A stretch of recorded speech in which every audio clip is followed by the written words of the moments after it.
Hello again and welcome to USA Wrestling Weekly. I'm Scott Casper. Here now the news and features from USA Wrestling, the national governing body of our sport. A USA Wrestling team of men and women freestyle athletes competed in the Singh International Freestyle Tournament in Jandalhar City, India. It was the first time in many years that a USA Wrestling touring team competed in that country. The U.S. had 3 individual medalists in the tournament, claiming 3 silver medals were men's freestyler Win Mahalik at 211 pounds, women's freestyle wrestler Ashley Hudson at 121 pounds. Both were defeated by talented wrestlers from India in the finals after winning their preliminary bouts. Claiming a bronze medal at 105 pounds in women's action was Nicole Woody, who lost her first bout but won 2 straight to claim a medal. U.S. coach Dr. Dave Bennett talks about the U.S. effort. They seemed to be well prepared. They wrestled tough, and they were in every match. I thought Win looked really good. I thought he wrestled tough. He had some good kids. He had a tough kid in the finals.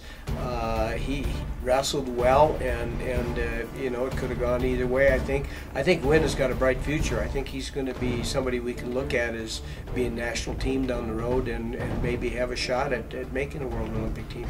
Let's talk a little bit about Nicole Woody, who got us a bronze medal at 48 kilograms. Well, she was at a tough weight from the standpoint of the Indian girls that they had there.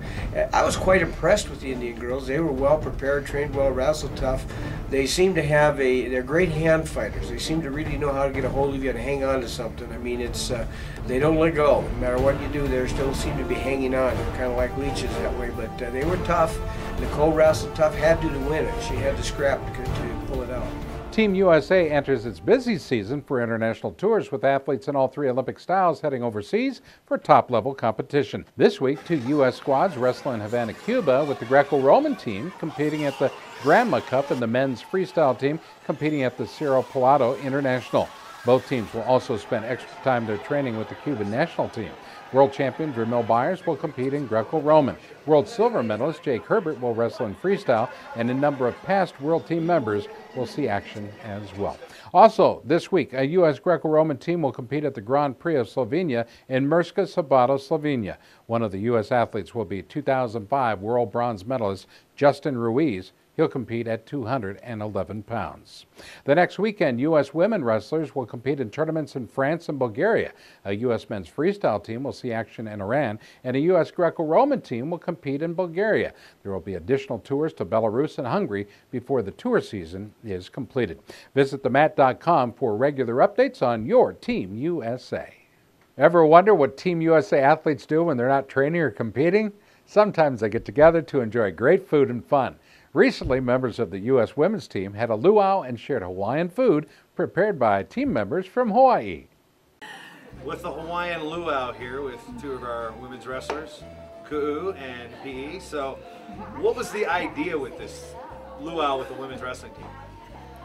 Well, Catherine came up to me and she asked me if I knew how to make like Hawaiian food, and I said, well, what Hawaiian food are you talking about? And she just said anything.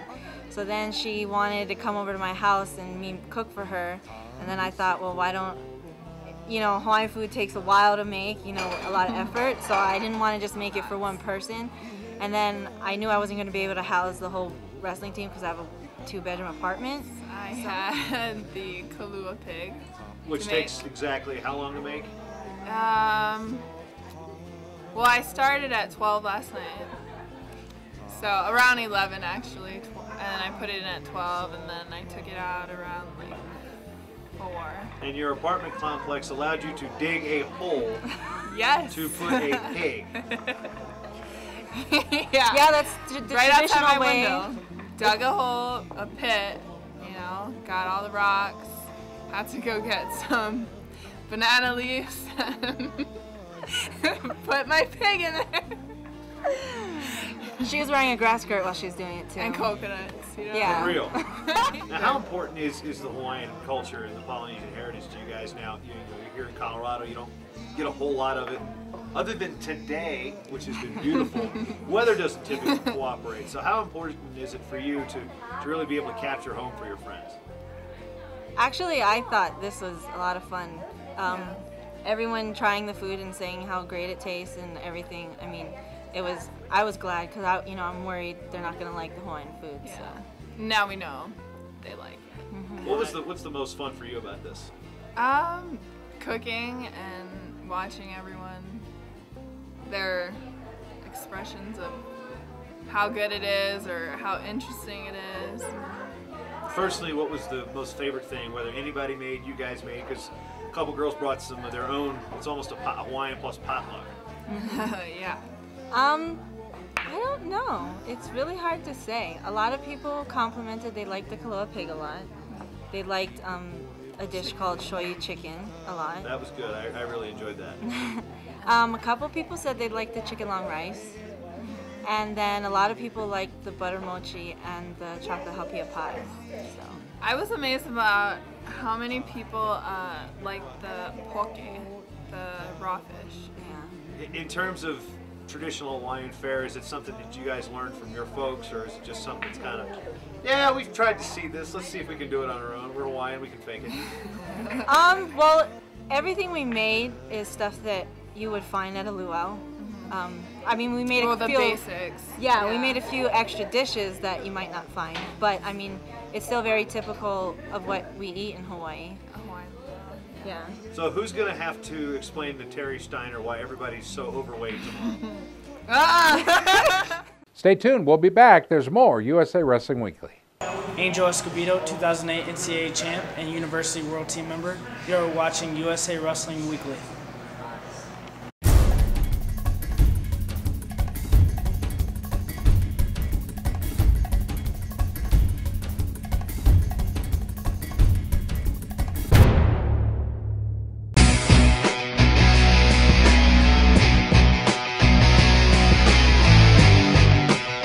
Excellence like this takes a lifetime to achieve. So when athletes you've been watching all your life reach for world levels of competition, why not spend some quality time and just enjoy the show? Don't miss the 2011 U.S. World Team Trials, June 9th through 11th in Oklahoma City. Brought to you by ASICS, the official sponsor of USA Wrestling's national teams. Reserve your tickets now. It's time for the Wrestling Greats. This week, in recognition of Black History Month, we profile Kenny Monday, the first African-American to win an Olympic gold medal in our sport. Monday reached the pinnacle of the sport at the 1988 Olympic Games in Seoul, South Korea, when he won a gold medal in freestyle at 163 pounds. Kenny made it to the finals and beat the Soviet Union's world champion at the time, Adlan Varayev. To make the U.S. team, he had to defeat world and Olympic champion Dave Schultz in the Olympic trials. Tough task for sure. Monday came back to win a gold medal at the 1989 World Championships by defeating Soviet star Arsen Fadzayev in the finals. Monday added a world silver medal in the 1991 World Championships and had a remarkable performance at the 1992 Olympic Games in Barcelona, Spain. Monday won a silver medal while wrestling with a severely injured arm. He did not allow a point late until the championship finals. Retired for 3 seasons, Monday made a comeback in 1996, earning a spot on his third Olympic team, finishing 6th at the Atlanta Olympics. Monday was a youth star from Tulsa, Oklahoma, winning 4 state titles and a junior national gold medal. He was a standout at Oklahoma State, winning an NCAA title and placing 2nd 2 times. To download action video of wrestling legends like Kenny Monday and others for top-level technique video and more, please visit our friends at thewrestlinggreats.com. USA Wrestling awarded the 2011 to 2012 U.S. Beach National Wrestling Championships and World Team Trials to Rochester, New York. Now, the event has been held in Rochester the past 4 years. The dates for the 2011 events in Rochester will be July 9th and 10th. On Saturday, the 2011 U.S. Beach Nationals will feature competition in 5 age groups: schoolboy, schoolgirl, cadet, junior, senior, and veterans. All weight classes will be determined after weigh-ins using the blocked weight system. There will not be a U.S. Beach World Team Trials in 2011. The Beach World Championships are scheduled for July 16th and 17th in Batumi, Georgia, so the U.S. team will be selected a little bit earlier. Instead, the International Beach Cup will be held on the senior level on Sunday, July 12th. Competition will be hosted in 2 FILA weight classes for beach wrestling. It's an open event and foreign athletes may enter. The National High School Beach Duels will also be held on Sunday, July 12th, featuring high school club teams. There will be a number of exciting activities at the beach, along with music and entertainment. Sports events include beach volleyball, pickleball, and a bench press competition. So mark your calendars today and join us all at the beach. Now, the location of the 2011 FILA Men's World Team Trials has been changed to a new city and venue this year. The competition will be held at Franklin High School in Franklin, Indiana, May 19th and 20th. Competition will be held in both freestyle and Greco-Roman. FILA juniors are athletes who are 17 to 20 years old. This is the qualifying event for the 2011 FILA Junior World Championship set for Bucharest, Romania, July 26th through the 31st. A number of past FILA Junior World Team members are eligible to compete again this year. 2010 Junior World Bronze medalist Ellis Coleman is among the stars expected to compete. Coleman, a USOTC resident athlete, competed at 145 last year in Greco-Roman. Nick Roberts and Jeremy Johnson are two members of the 2010 Junior World Freestyle team who both placed 5th and are eligible to make the return. Nick Roberts competed at 110 pounds and is a high school star in Pennsylvania. Johnson saw action at 264 last year and wrestles for Ohio University. Weigh-ins for both styles of men's wrestling will take place Thursday, May 19th, with competition in both styles set for Friday, May 20th. For more information on USA Wrestling events, click through to usawrestlingevents.com. There's more USA Wrestling Weekly coming up next. Stay tuned. I'm Bill Zadig, 2006 World Champion, National Freestyle Development Coach, and you're watching USA Wrestling Weekly.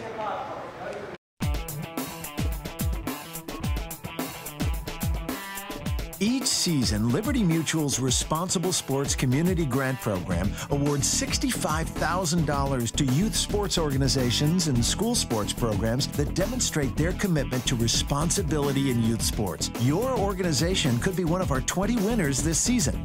It's easy. Simply visit responsiblesports.com and click on the Community Grant Program. Administrators register their organization with the program, then reach out to rally parents, coaches, and team supporters to log on and review either the Responsible Sports Parenting or Responsible Coaching Guide. Then complete the quiz and showcase your mastery of the concepts. Every successfully passed quiz is worth a point that you can credit to your favorite youth sports organization or school sports program. Connect with friends, family, and neighbors to rally more support. The teams and schools with the most points at the end of the grant period win. It's that simple. Watch the leaderboard throughout the grant season, then rally more of your supporters to increase your totals. Liberty Mutual is committed to celebrating and championing youth sports and to financially supporting organizations that demonstrate their commitment to responsible sports. Join the movement and start earning points toward your community grant.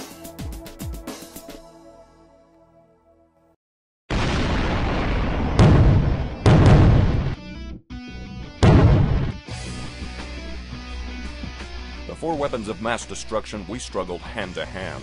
Before we fought from a distance, our battles were up close and personal.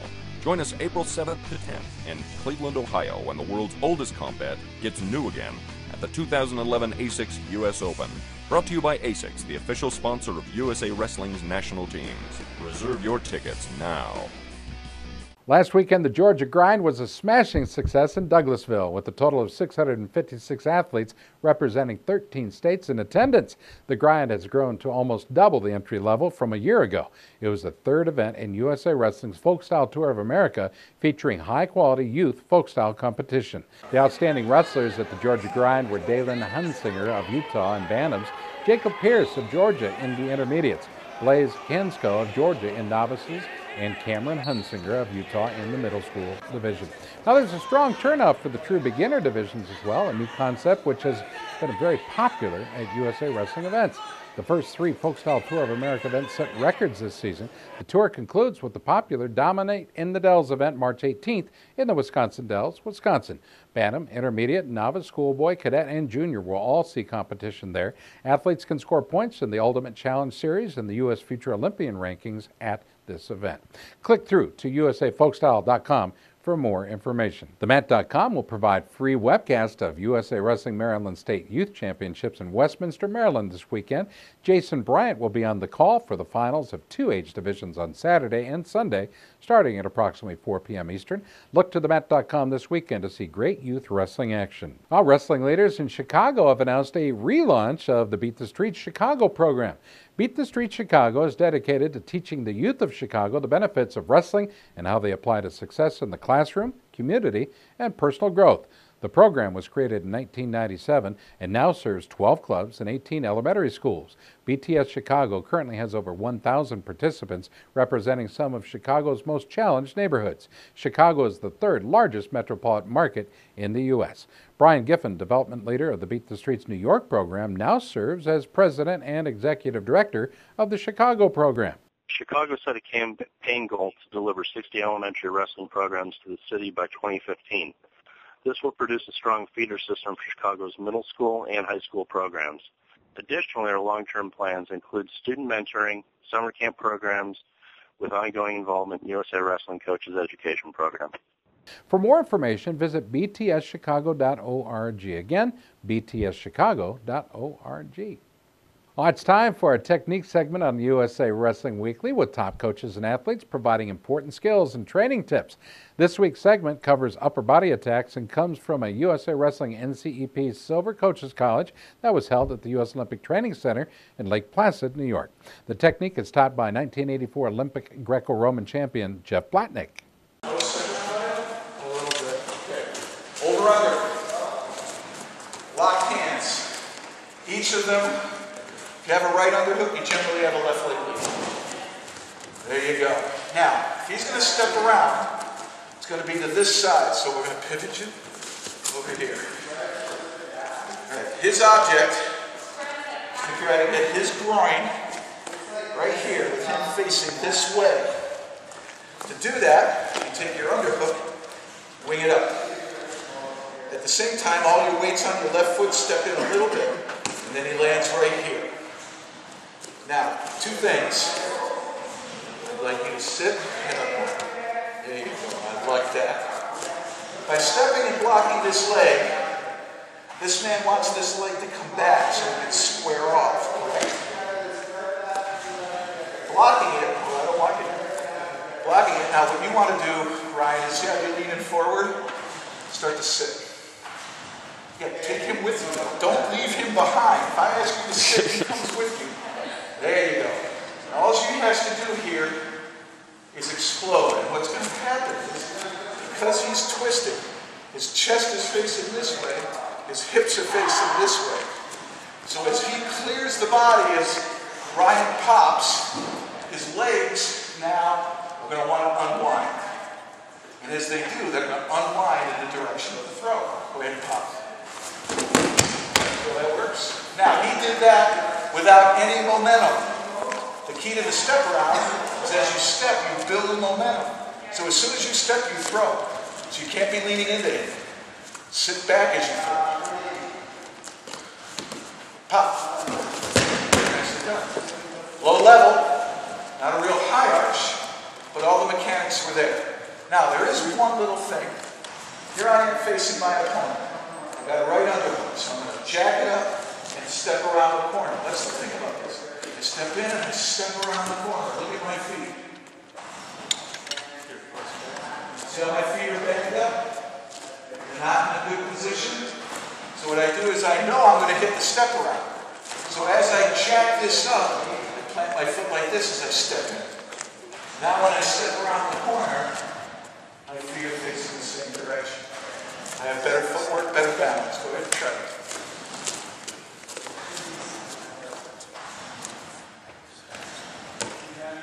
Now, right here, he's balanced. When you step around, I always want you to be unbalanced so that the throw has to happen.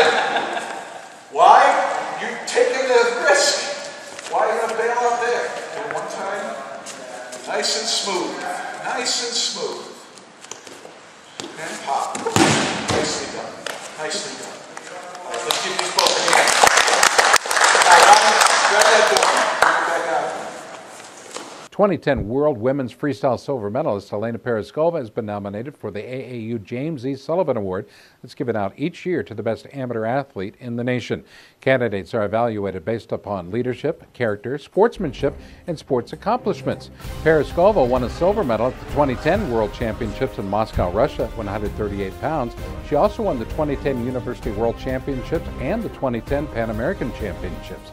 In addition, Helena added U.S. Open and U.S. World Team Trials titles titles and a number of other medals at major events. 3 wrestlers have previously won the AAU James Sullivan Award. All have been both world and Olympic champions. They include John Smith in 1990, Bruce Baumgartner in 1995, and yep, Rulon Gardner in 2000.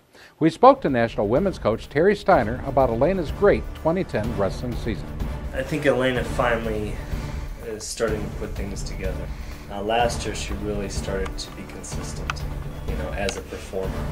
And that's really what you want to see with your top athletes, or everyone really, but your top athletes definitely. You've got to see that consistency so you know what you're getting every time they step on the mat. And Elena definitely showed that last year.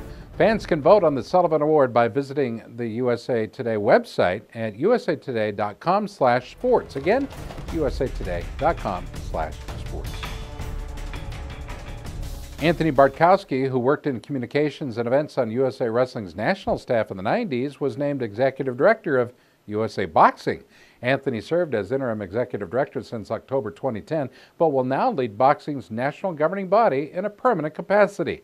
While at Edinburgh University, Anthony started as a student volunteer for USA Wrestling when he was a member of the Fighting Scots Wrestling program. His first position at USA Wrestling was as manager of communications and his second job as manager of national events.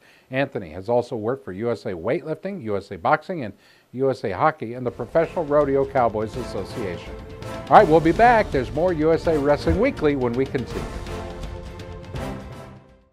Wrestling fans, USA Wrestling has launched a top social networking site designed for you. USA Wrestling Nation is the latest innovation provided to the wrestling community by our sports national governing body, USA Wrestling. Post photos, blogs, and videos, interact on boards. Keep up with your favorite wrestling personalities with USA Wrestling Nation. It's free to register. Join the thousands of wrestling fans that have already signed up and become a part of the USA Wrestling Nation at usawrestlingnation.com.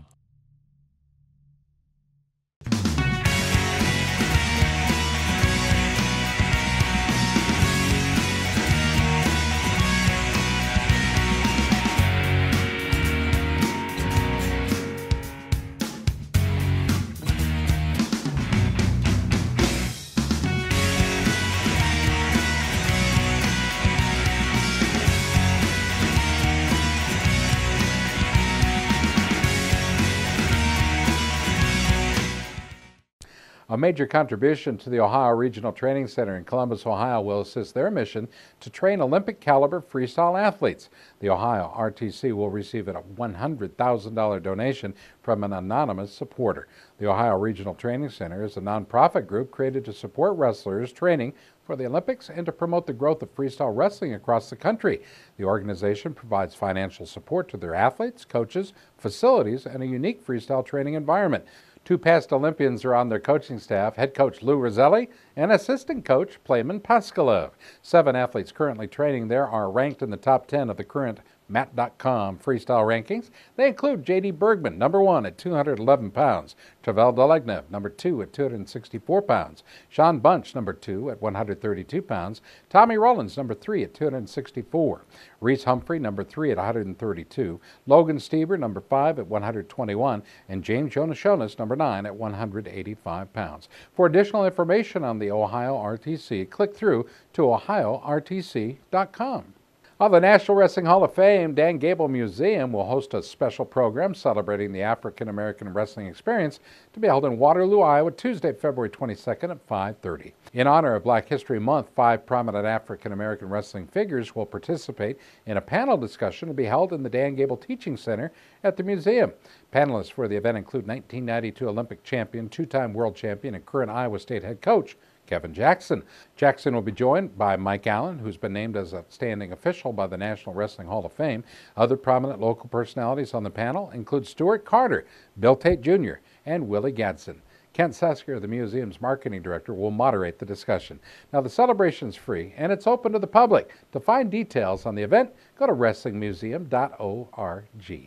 Well, the first national event of the 2011 USA Wrestling season is the Girls Folk Style Nationals, to be held in Oklahoma City, Oklahoma, March 25th through the 27th.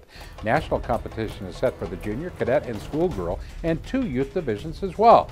Now, in its 5th year, the event has grown in size and prestige, providing a fitting finish to the annual Girls Folk Style season. The junior division features many of the best high school wrestlers in the nation, the athletes who move on to compete in the college and Olympic rings. 9 junior champions are eligible to return this year, including ASIC's High School Wrestler of the Year, Jenna Burkhardt of New York, and ASIC's first team members, Aaron Golston of Illinois and Kayla Brendlinger of Pennsylvania. The junior folk style duels will also take place on Sunday, March 25th, featuring state-level teams. You can find information on all USA Wrestling events and competitions at usawrestlingevents.com. Well, thanks for joining us. We'll see you all next week right here on USA Wrestling Weekly.